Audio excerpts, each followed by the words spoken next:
Mr. Shukla, Israel, as you said, has come out of nowhere in 10 years and now is one of the largest weapon suppliers to India. Can you tell us a little bit about how that has happened? Well, take a look behind at the Def Expo. It's a huge presence. And this is remarkable considering that 10 years ago, Israel had no presence at all in India. But what they've really done is adopt a very focused strategy. You know, what they've done is to find themselves a niche. And that niche has broadly consisted of upgrading Russian equipment. Now, over a period of time, you know, gradually, they have deliberately increased their capabilities, and today they probably know more about upgrading Russian equipment than the Russians do themselves.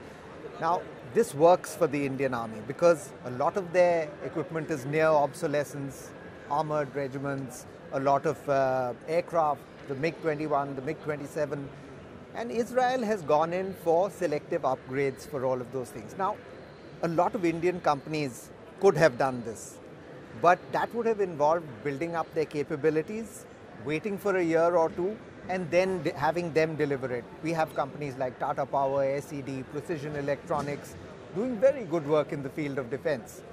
But the forces would have had to wait for 2 years. Now, as long as the forces adopt the belief that modernization must happen now, and we cannot wait for 2 years, even if it brings in the benefits of upgrading Indian defense industry, the winners are there.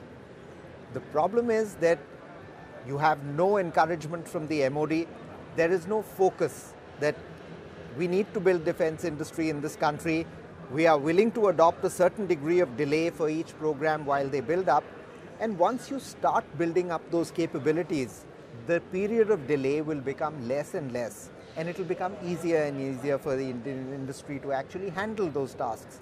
But for now, that's not happening. The MoD is not on the ball on that issue, and the winners are there behind us. Okay, so there are some talks of partnerships, obviously with like there's Tata-IAI doing Nova. So they're pretty bullish, but if I can't see IAI for 26% giving away key technologies that they would. Do you have any comments on that? Well, the breaking news for today is that the IAI Tata Nova Technologies MOU has by and large collapsed.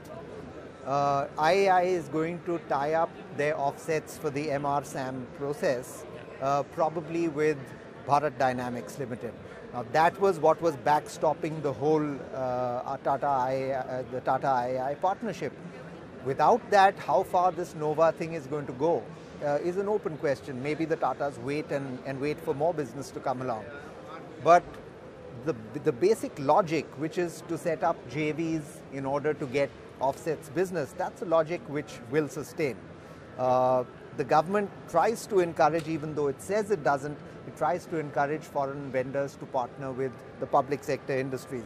And the foreign vendors don't really want to get into this whole hassle of partnership, so in many cases they just go along. Now in this case, BDL was a known quantity. Yeah. I would say there is a real logic to that. But in many cases they go along in order to sort of not run afoul of the government of India.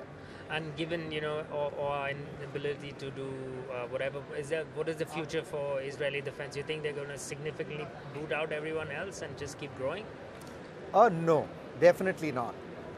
Unless they develop the ability to make full platforms, they're not getting into the Indian market in a far more significant way. Certainly they will expand their space as far as upgrades go. If India doesn't manage to develop its capabilities in fields like electro-optics and so on, Israel is the natural gainer. And the Israeli defense industry, it's a very entrepreneurial industry. It's really superb in the time that it takes from conception to delivery. They do it like that because they've built the capabilities very consciously. So to that extent, the Israelis look as if they could continue and they could expand their space marginally. But unless they get into making ships and aircraft and tanks and ICVs, which could be of use in our context, only then would they sort of dominate the market in the way that Russia has done in the past. So you don't see they're upgrading into making these platforms and stuff like just some of the radars and stuff. They're getting better and better. They're getting better and better, but they're also adopting the well, many would call it a cover of joint development with India. Yeah. Rather than outright sales, they join up with the DRDO or with some other sort of development agencies and say we'll do it jointly. Now, how much of it is jointmanship? How much of it is really just technology transfer by the back door? That's something which I would say the jury is still out on. But there are deep suspicions about that, and until there are some very significant success stories in that, I would say that that's something that would bear watching. Okay. Thank you very much for your time, Mr. My Shukla. pleasure. Bye. Thank you.